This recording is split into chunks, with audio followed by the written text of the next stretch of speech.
ते मेल्यानंतर त्यांचे मृत्यू नंतर कोणत्याही टीव्ही चॅनल असू द्या, कोणत्याही न्यूजपेपर असू द्या, कुठेही कसलीही प्रकारची बातमी आली नाही की या लोकांची मृत्यू झाली, या लोकांची हत्या करण्यात आलेली आहे.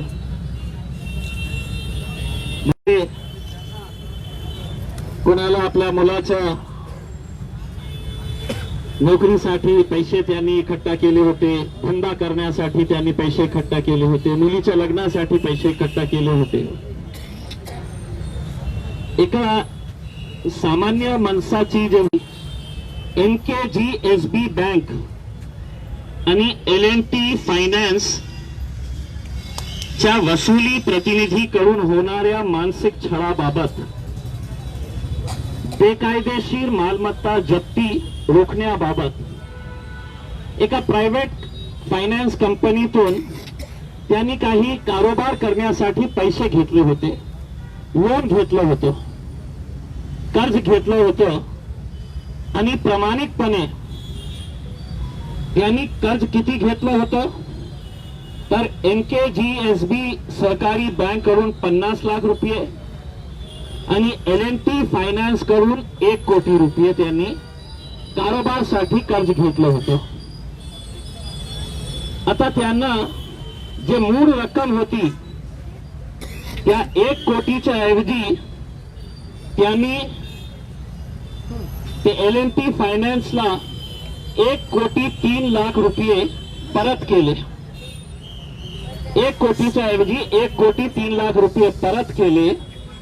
पण करोनाच्या काळात काही त्यांची रेग्युलर ते परतफेड करण्यात आली नाही होती.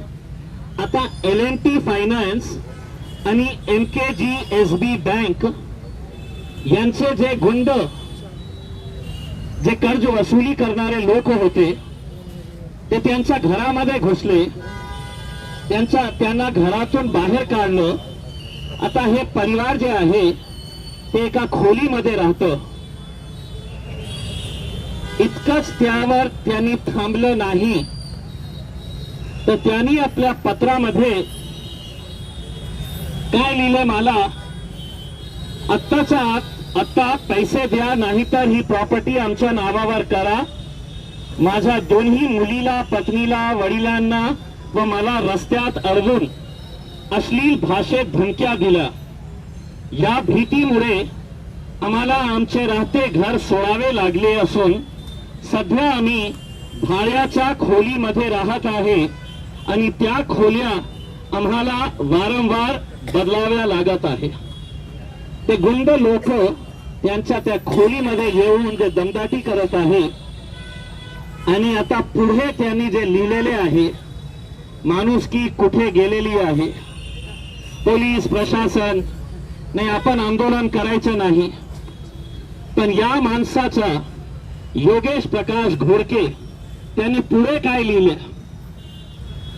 माझ्या समोर बसून ज्या प्रकारे ते रडत होता ते माणूस, माझी 23 वर्षीय मुलगी प्राची घोडके हिला आरोपीने मुद्दाम लक्ष्य केले. दिनांक 20 ते 26 जानेवारी 2026 दरम्यान तिला रस्त्यात अडवून अत्यंत अर्वाच भाषेत शिवीगाळ करून तिचा विनयभंग केला.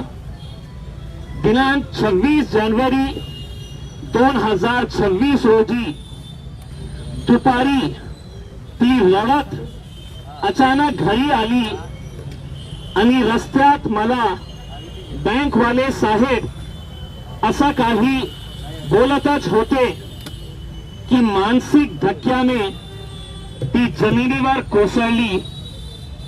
तिला तत्काळ मेडिकवर हॉस्पिटलमध्ये नेले.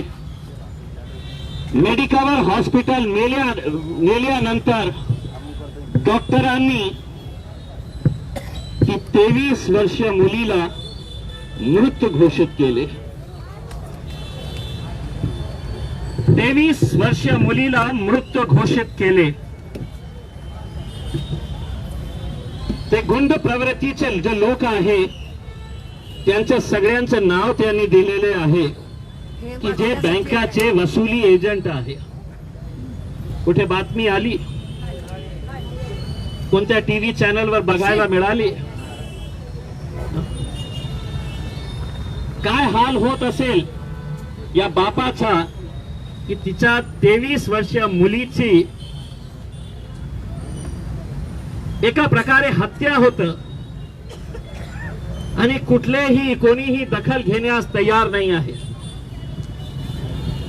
माझं बोलण्याचं तात्पर्य हे आहे की ठीक आहे, आज त्यांनी पैसे कर्ज म्हणून घेतले होते, तर गुंड लावून ते पैसे तुम्ही कशा वसूल करता येतं हे याचं उदाहरण आहे. आणि तुमच्या प्रकरणामध्ये तुमच्या हक्काचे पैसे असून सुद्धा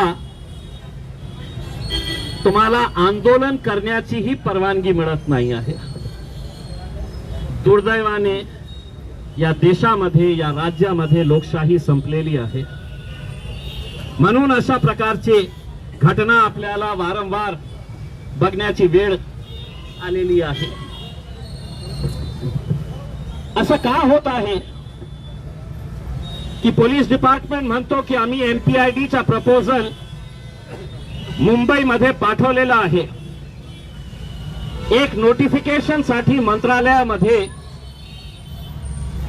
का अधिकाऱ्यांना वेळ मिळत नाही आहे?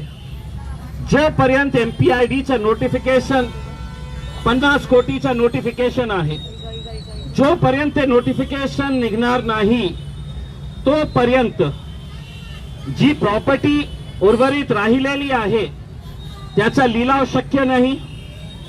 आणि लिलाव झाला नाही तर तुमचे पैसे कुठून मिळणार हे प्रश्न आहे. आम्ही वारंवार हे सांगितलेलं आहे की तुम्ही प्रॉपर्टीज लिलाव करायला टाकत आहे. अनेक असे प्रॉपर्टीज आहे की ते कोणीही विकत घ्यायला येत नाही. आम्ही त्यांना सांगितलं की जे प्रॉपर्टीज कोणी विकत घ्यायला येत नसेल त्याचे जे ठेवीदार आहे त्यांना एकत्र करा आणि ते प्रॉपर्टीज त्यांच्या नावाने करून द्या. कमीत कमी तुमच्या हातात एक प्रॉपर्टी तर असेल. जितके पैसे तुम्हाला मिळायचे आहे ते पैशाच्या ऐवजी आम्ही त्यांना हे म्हटलेलं आहे की ते प्रॉपर्टी हे ठेवीदारांच्या नावाने करून द्या. कधी विकायचे आहे, किती पैशामध्ये विकायचे आहे ते ठरवतील. 1.5 वर्ष आम्ही प्रस्ताव पाठवलेला आहे, आतापर्यंत निर्णय झालेला नाही आहे. किती लाजवणारी गोष्ट आहे. काय होणार? हे जे आपण फोटोग्राफ्स बघत आहे, अजून एक लाईन, अजून एक लाईन, अजून 60 होते, 65 झाले, 70, 70च्या 75 होईल. आमची मागणी काय आहे? पैशाचीच मागणी आहे ना. आमच्या हक्काचे पैसे.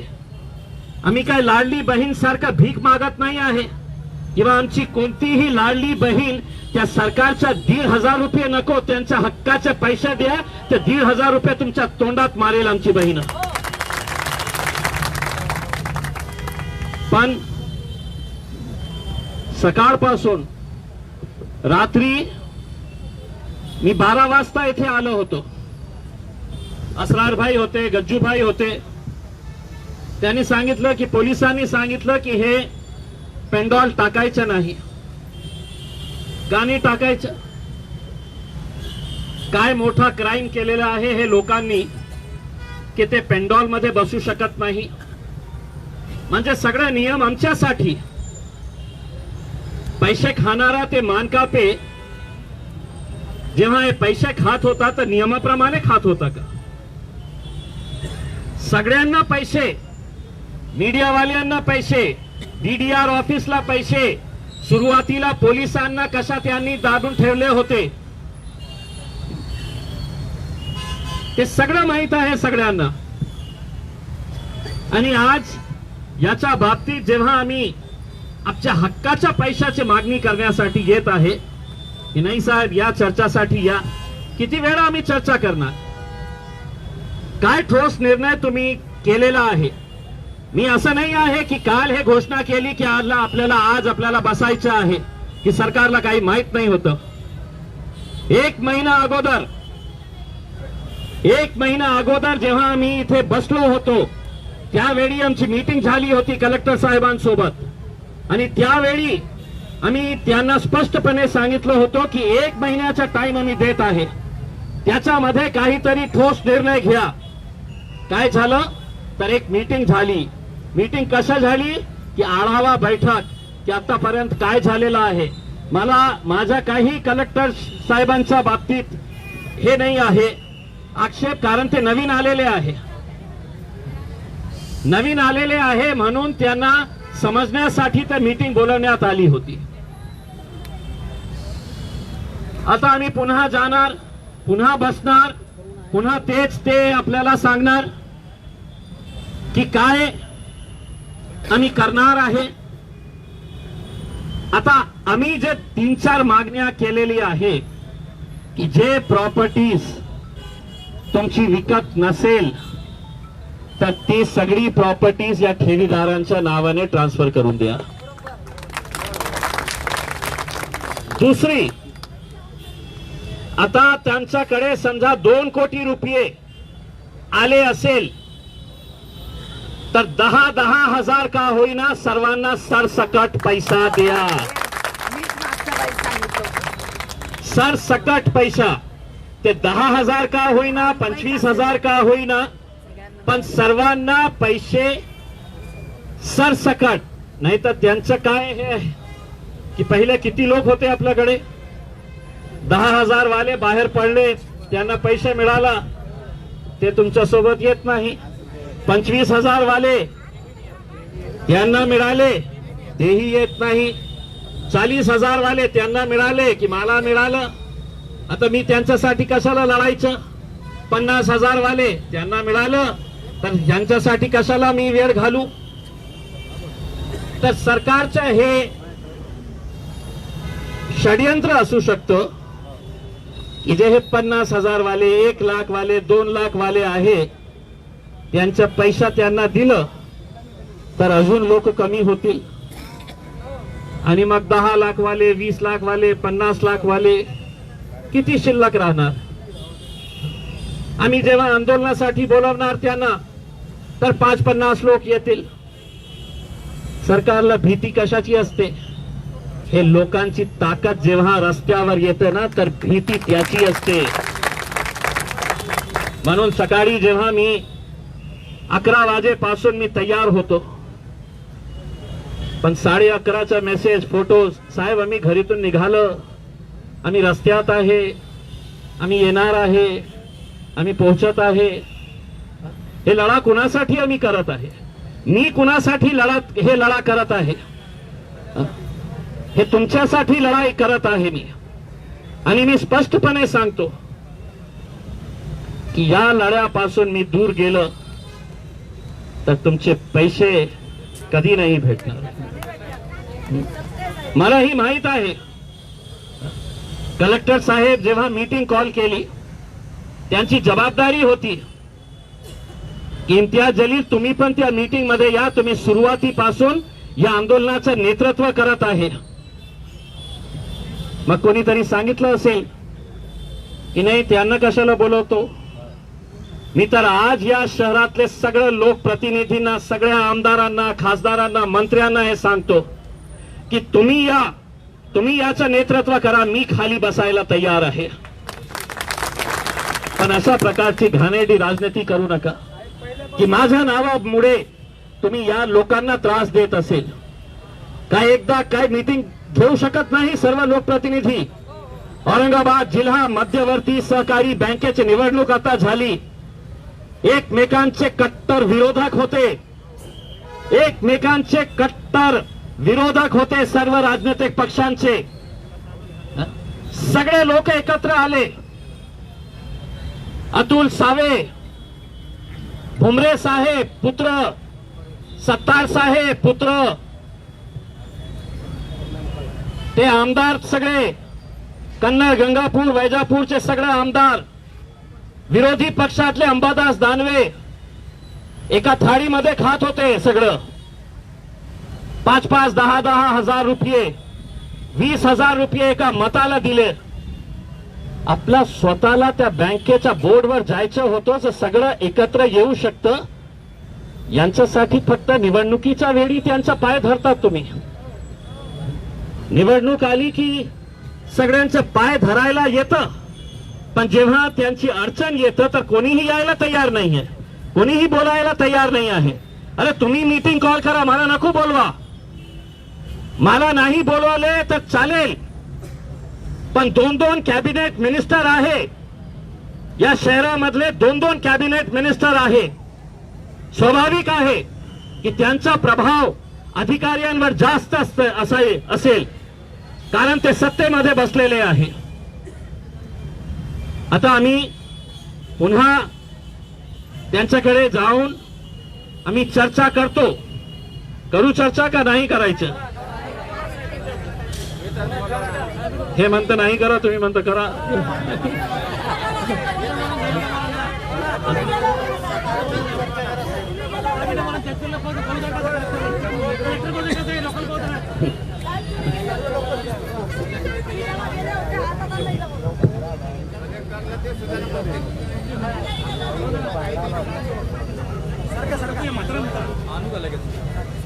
त्यांना कलेक्टर साहेबांचा चेहरा बघायचा आहे, ते म्हणतं की कलेक्टर साहेबांना इथे बोलवा. इथं साहेबांनाच फोन देतो.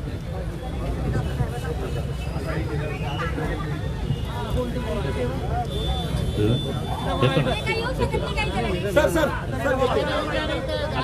सर हो ताई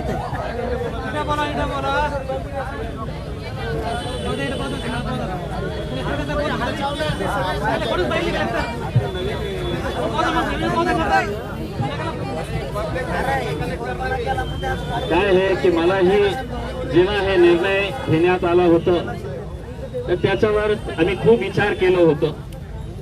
इतके सारे म्हातारे लोक, इतके सारे वयोवृद्ध बुजुर्ग लोक, 70, 75, 80 वर्षाचे, ते कशा आमच्या सोबत बसतील? पुन्हा एक मागणी मी पोलिसांना आपल्या मार्फत करतो की एक 3-4 दिवस अगोदर पूर्वी सरकारने एक GR काढलेला आहे की जितके राजकीय केसेस लोकांवर करण्यात आलेला आहे ते परत घेता येणार आहे. मग आदर्शच्या केस का परत घेता येत नाही? आदर्श लोकांवर जे केसेस रजिस्टर करण्यात आलेला आहे, किती लोकांना नोटिसेस पाठवण्यात आलेली आहे की तुम्ही या कोर्टामध्ये, नाहीतर तुमच्या नॉन बेलेबल वॉरंट निघेल, तुम्हाला अरेस्ट करण्यात येईल. अनेक आदर्श ठेवीदार आहे. मी आज पोलिसांना हे सांगतो की त्या केस मध्ये आरोपी नंबर 1 जे आहे ते इम्तियाज जलील आहे. तुम्ही माझं नाव त्या केस मध्ये ठेवा, पण माझे हे सगळं बंधूंचे नाव त्या केस मधून बाहेर काढा. तुम्ही सगळं काढा. मी फेस करायला तयार आहे, मी हे केस लढायला तयार आहे. पण हे गोरगरिबांना नोटिसेस पाठवून बेल घ्या तुम्ही. काय चूक काय होती त्यांची? असाच एक अधिकारी बसला होता की नाही, मी माझ्या कॅबिन मधून बाहेर येणार नाही. ते विभागीय आयुक्त जे होते, नाही मी माझ्या AC कॅबिन मधून बाहेर येणार नाही, येऊ शकत नाही, नियम असा, मी येत नाही. आलो होतो, तुमच्या ताकदीने आलो होतो, तुमची ताकद होती म्हणून ते बाहेर आलो होतो. आता मलाही माहित आहे की अनेक वयोवृद्ध सकाळपासून इथे बसलेले आहे. माझ्या प्रामाणिक इच्छा पोलिसांनाही वारंवार मी सांगतो, माझी काही इच्छा नाही आहे असं नाही आहे की माझ्याकडे काही काम नाही आहे तर म्हणून मी दर काही दिवसाने तुमच्या सोबत इथे बसतो. तुम्ही यांचा पैसा द्या, संपला विषय. कशाला येणार आम्ही इथे बसायला? आणि आता आपण जसं 1 महिन्याचा टाइम दिलो होतो, आता पोलिसांना हे सांगतो, काही दिवसांनी या बिल्डिंगवर नाही का लाइटिंग असणार आहे. सर्व सरकारी बिल्डिंग्सवर खूप सारी रोषणाई करण्यात येईल. कशासाठी? 15 ऑगस्ट देश स्वतंत्र झालं होतं म्हणून हे साजरं करण्यासाठी. हे देशवासी नाही आहे का? हे काय बांगलादेश आणि पाकिस्तानहून आलेले आहे का? तुम्ही रोषणाई लावून तुम्ही स्वतंत्र दिवस साजरा करणार आहे. आता मी सरकारला पुन्हा एक इशारा देतो. 17 सप्टेंबर 17 सप्टेंबर मराठवाडा मुक्ती संग्राम दिवस आहे. आपण या दिवशी मग 1 दिवस नंतर आपल्याला आजादी मिळाली होती आणि 17 सप्टेंबरला दरवर्षी पुन्हा लाइटिंग लावण्यात येतं. मुख्यमंत्री साहेब स्वतः दरवर्षी 17 सप्टेंबरला सिद्धार्थ उद्यानात येतो. तिथे हुतात्मा संग्राम आहे, तिथे ते येऊन ते कार्यक्रम होतात. 17 सप्टेंबर गनिमी कावा करायचा आहे. कुणालाही काही कळू देणार नाही आपण काय करणार आहे त्या दिवशी. 17 सप्टेंबरला मुख्यमंत्री साहेब त्यांना आपण एअरपोर्टवर पकडणार, रस्त्यावर पकडणार की सिद्धार्थ गार्डनवर त्यांना पकडणार. होऊ द्या पोलिसांना थोडीशी कष्ट होऊ द्या, ते आपल्या मागे मागे फिरणार. टोळ्या तयार करू आपण, टोळ्या तयार करून आपण गनिमी कावा करायचा आहे. ऐकू द्या त्यांना, ऐकू द्या, ऐकत असेल तर. आम्ही काय काय करणार आहे त्यांनाही काही कळणार नाही आहे. एका ग्रुपला दुसरा ग्रुप काय करणार आहे तिचीही माहिती त्यांना मिळणार नाही. महिलांनो, तुमची ताकद काय आहे? तयार आहे ना? छोटी वाघीण आता छोटी कोणी नाही राहिलेली आहे, सगळं मोठी वाघीण झालेले आहे. तर आता मैं आप लोगों की इजाजत से मैं वहां पर जाकर जो भी हम चर्चा कर सकते हैं और एक बार फिर से उनको इशारा देकर, ऐसा नहीं है कि हम 17 सितंबर के दिन फिर से आएंगे करके, हो सकता है कि 15 अगस्त के दिन भी हम स्वतंत्र दिन के दिन भी हम पूरे गर्व के साथ जय हिंद का नारा लगाकर, ये देश तो आजाद हो गया है लेकिन ये लोगों को आजादी कब मिलने वाली है? उन डाकुओं से जिन्होंने इनका पैसा खाए हुए हैं. मानकापे साहेब आलेले आहे बाहेर. आमचे काकूने 21,000 रुपये ठेवले आहे बक्षीस. मी पोलिसांना विनंती करतो की त्यांना संरक्षण द्या रे बाबा. त्यांना खरं संरक्षण आता देण्याची वेळ आलेली आहे.